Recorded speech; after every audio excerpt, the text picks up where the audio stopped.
Здравствуйте, уважаемые товарищи! Сегодня мы продолжаем цикл наших передач о героическом эпосе кыргызского народа Манасе. В предыдущих передачах я вам рассказывал о том, что мною на основе варианта сказителя Сагынбаева Розбакова написан пятитомный роман в прозе на кыргызском языке. Затем я перевел эту книгу на русский язык, и оба этих варианта я поместил в своем интернет-сайте по эпосу epos-manas.com. Кто хочет, то может приобрести мое произведение на этом сайте. В настоящее время я работаю над вторым томом романа эпоса Семитей, продолжение эпоса Манас. Даст Бог, в скором времени я собираюсь его закончить, также предоставить вашему вниманию. Сейчас, с вашего позволения, я продолжу чтение своего романа. Чтобы отомстить за смерть Кашингера, на поединок вышли рослый, с огромными, как лопата, руками богатырь Тулонгу. Богатыри несколько раз померились силами на копьях, но не смогли одолеть друг друга. Поэтому они стали сражаться на мечах. В самый разгар боя Тулонгу ударил по левой руке казаха мечом. Когда раненый Кукчо в ответ ударил по спине Калмака мечом, то он зазвенел об кольчугу. Этот негодяй, оказывается, и сзади надел кольчугу, разгневанно произнес казах. Выругавшись, он ударил мечом по шее Калмака. От сильнейшего удара голова Тулонгу соскочила на землю, как сорванное яблоко. Калмак тут же попрощался с белым светом, а Кукчо с раненной рукой возвратился к своим войскам. Как бы эта рана не загноилась, не натворила бед, подумал богатырь. Поэтому он был вынужден отказаться от поединка с богатырем Шамшигаиром. В это время Калмак ворвался на Майдан на коне Сурала. Подходи ко мне, Бурут, кто хочет умереть. Твоя душа улетит, как ветер, кровь хлынет, как река. А кто храбр, пускай быстрее подойдет ко мне. Я всех уничтожу, заорал рослый, широкоплечий, смуглый Калмак, размахивая палицей, и выстрелил в сторону кыргызов. Его пуля достигла цели, сразила наповал 63 воинов. Уцелевшие воины бросились в рассыпную, спасаясь от смерти. Это очень разозлило Манаса. «Приведите моего коня!» — крикнул своим приближенным. «Как я мог спокойно стоять, когда убили столько моих воинов? Если даст Бог, я накажу Калмака». Манас натянул боевые штаны и набросил на плечи белую боевую шубу. Повесив на себя оружие, он, как лев, подскочил к Калмаку. Шамшигаир обратился к нему с интересным предложением. «Богатырь, — сказал он, — давай не будем драться, как собаки. Это гиблое дело. Если не будем драться, что же нам тогда делать?» — вопросительно посмотрел на него Манас. «Я предлагаю сделать так. Сначала я выстрелю в тебя. Если выживешь, ты будешь стрелять в меня». «Почему ты должен стрелять первым?» — подозрительно спросил у него Манас. «Я первым подал эту идею, но если боишься, могу отдать право первого выстрела тебе», — насмешливо посмотрел Шамшигаир. «Нет, я ничего не боюсь», — хмуро произнес Манас. «Стреляй первым ты». Калмак согласился и выстрелил в богатыря, но промазал, и Манас остался жив. Пришел черед кыргызов произвести выстрел, из ружья. Стрелять надо не так, а вот так, сказал Манас, и взял в руки ружье Аккельте. Когда он нажал на курок, пуля точно попала в цель и оторвала голову калмака. Эх, горестно покачал головой богатырь. Жаль, что он сразу откинул копыта. Надо было сразиться на копьях, подраться на мечах, как следует отвести душу. Расстроенный богатырь взял коня погибшего врага и возвратился обратно. Это разгневало Туталыка. Чтобы отомстить за гибель Шанглы-Шаира, он отправил на поединок богатыря и колдуна Майлыка на вороном коне. Не всякий богатырь сможет справиться с Манасом, подумал калмак. Это совершенно ясно. Чтобы победить его, нужно применить какой-нибудь другой способ. Майлык одел боевую одежду и с ног до головы заковал себя панцирем. То же самое он проделал со своим конем. Чтобы во время поединка не свалиться с него, калмак велел провести под животом коня дополнительный подпругу. Затем он провел их концы через штанины боевых штанов и велел обмотать ими ноги выше колен, крепко-накрепко. Этот прием не запрещен среди богатырей, но многие считают его бабьей уловкой и воздерживаются от его применения. Чтобы убить Манаса, Майлык решил применить именно этот способ. Когда все приготовления были закончены, калмак, не колеблясь, выскочил на Майдан. Кто смел, подходите ко мне, стал вызывать на бой кыргызов калмак. Если сумеете, одолейте меня. Если нет, то сдохните. Ладно, я согласен выйти против этого подлеца, ответил Манас, подняв копье, вышел на бой на Акуле. Едва начался поединок, калмак подскочил и ударил кыргыза копьем, основание которого упиралось в седло. Вместо того, чтобы свалиться с лошади, Манас даже не шелохнулся и спокойно отбил вытянутое оружие. Калмак поразился такой силе. Когда кыргыз ударил копьем, Майлык решил схватить его и отобрать себе. Разгадав эту хитрость, Манас сразу отпустил копье. Затем он вынул из ножен длинный меч и ударил им калмака по шее. От удара голова Майлыка отскочила на землю, как оторванное яблоко. Увидев его смерть, Туталык печально покачал головой. Манас перебил немало наших богатырей, горестно произнес он. Сейчас отправим против него богатыря Самбула. И если и он проиграет кыргызов, тогда прекратим поединок, перейдем к общему наступлению. Можете ни капельки не сомневаться в моей победе, самоуверенно произнес прошлый скуластый Самбул. Я обязательно отправлю на тот свет этого блудного сына, бродяги Жакова. Получив благословение от своего полководца, богатырь Калмака вышел на Майдан.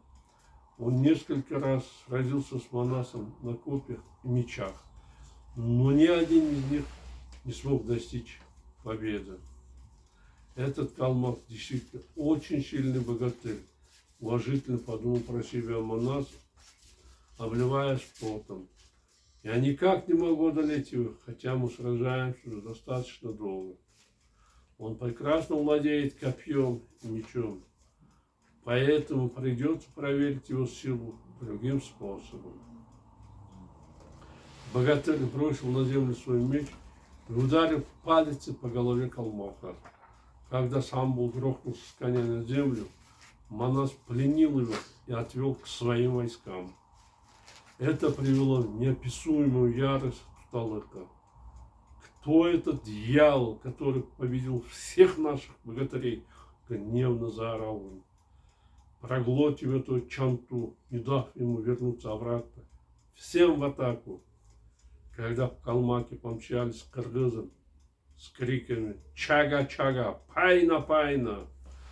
Алаша Айдархан и Бакая бросились им навстречу. Завязался кровавый бой. В тот день от яростной битвы испортила земля, красная кровь лилась рекой.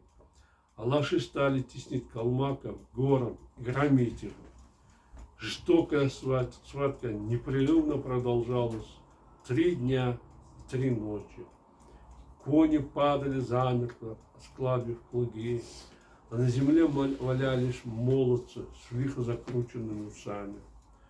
В кровавой бойне 200 тысяч воинов Манаса отправились на тот свет, а калмаки потеряли убитым более 400 тысяч воинов.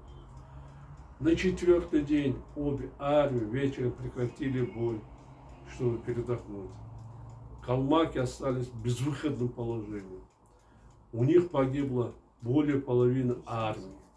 Дорогу, ведущую обратно к Ташкенту, перегородили 600 тысяч воинов Кокотоя. Спереди них стояли войска Манаса. Поняв, что не смогут их одолеть, китайцы стали убегать от кыргызов в разные стороны. Их вожака Туталыка в долине Шурулук поймал Бакай, когда тот пытался сбежать. Услышав о его пленении, не только воин, но и местное население стали удирать. Они отправились на запад, захватив весь скарб, золото, серебро, золотые слитки. То, что китайцы не сумели взять с собой, закопали в землю. В результате у них в полях остались верблюды. В загонах в страхе блеяли овцы, а в гумнах гнило брошенное зерно. Сами они бежали, куда глаза глядят, не переставая проливать горькие слезы. Памятуя о перенесенных унижениях и страданиях от них, алаши непрерывно преследовали врагов. Погоня за китайцем началась в горах, тулах, продолжилась в бесплодных пустынях и жарких степях. Только достигнув Харакуля и колодца Куланды, армия Манаса остановилась на передышку. Увидев неподалеку свой аил, богатырь Кокчо поскакал туда на коне. Доехав, он обнаружил, что там нет ни людей, ни скота. Все население от испуга убежало, и остались только белеющие их дома. Увидев это, Айдархан печально покачал головой. Оказывается, весь этот аил стал как белая могила, сказал он. С тех пор это место стало известно на века под названием Акмуло, белая могила. Там войска доблестного Манаса повернули от реки Кудан-Булак и возвратились обратно к Кутезу. Отдохнув там 4 дня, с развивающимися красными знаменами, с громкими криками, бросая клич «Кыргыз! Кыргыз!», многочисленная армия отправилась в Ташкент, чтобы свергнуть коня Пануса. Глава 3.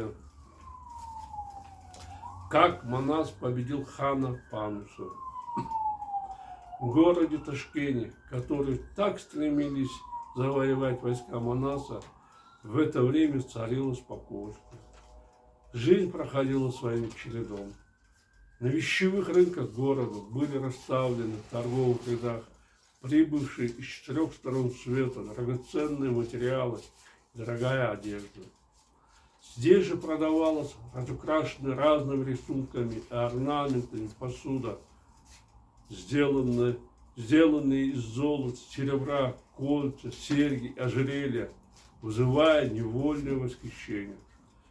А на скотных рынках мучали огромные, как гора, быки, ржали чистокровные скакуны, блеяли откормленные жирные бараны и вносили неповторимые разнообразия в атмосферу города.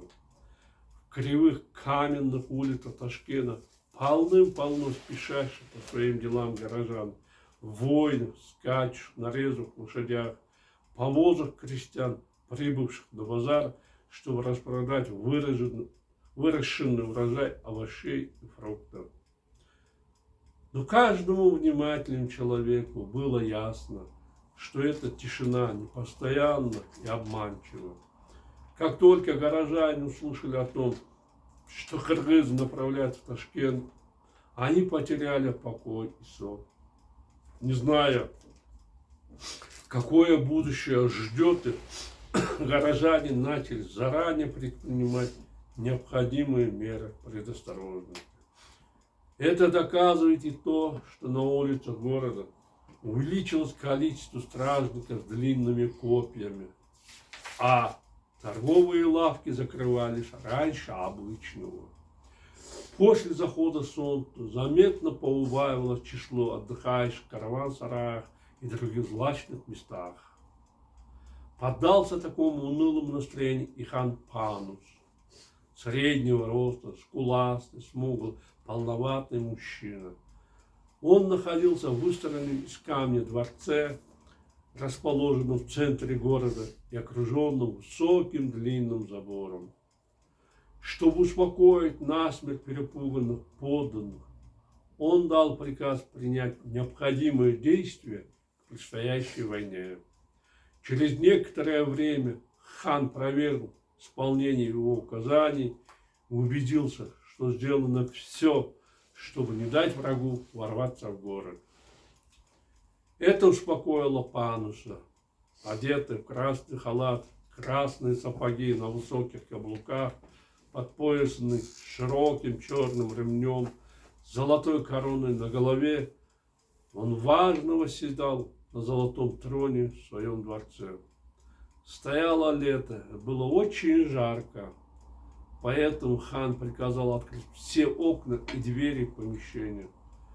Когда Панус задумчиво смотрел на безоблачное небо из окна своей комнаты, внезапно послышались звуки грохочущих барабанов и пронзительные звуки флейт.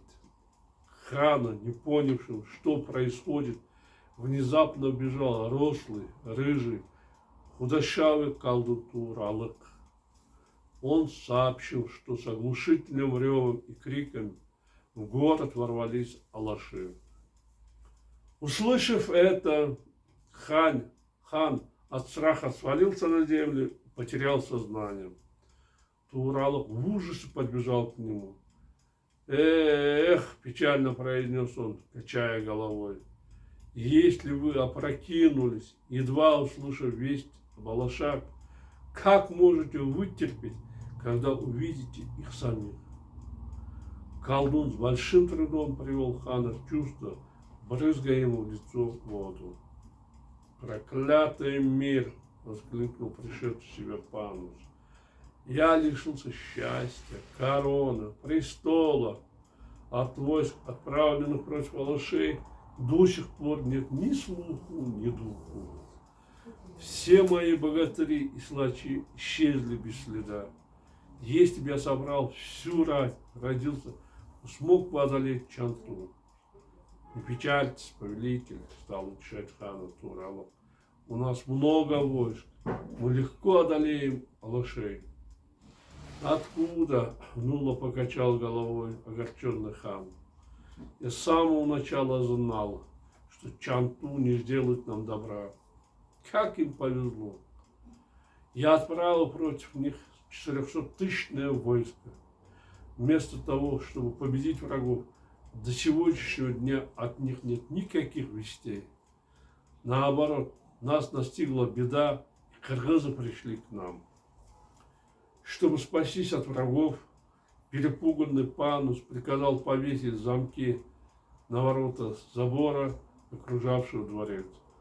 В это время вошедшие в город кыргызы, наводя ужас на всех, стали гнать по всем улицам растревоженных китайцев, отстреливать бросившихся на них с громким лаем собак. Когда они пленили большое количество горожан, остальные бросились бежать из города. Воспользовавшись этим, алаши стали обустраиваться в славном Ташкенте. Испугавшись гнева Манаса, Пан сбросил все имущество, богатство и сбежал из города вместе с семьей. Кыргызам не было до него никакого дела. Они взяли все, что хотели, и отдохнули в городе 40 дней. Проверив состояние войск, доблестный монах невдалеке от города увидел великий город Тянь-Шань. Богатырь, которому было душно и тесно в жарком городе, решил забраться на ее склоны, чтобы поохотиться. Он с 90 воинами отправился к горе Аксу и забрался на вершину Чепчика. По достоинству оценив красоту местной природы, богатырь остался доволен увиденным. Ну вот, уважаемые товарищи, наше время подошло к концу. Я прощаюсь с вами. До свидания. До новых встреч.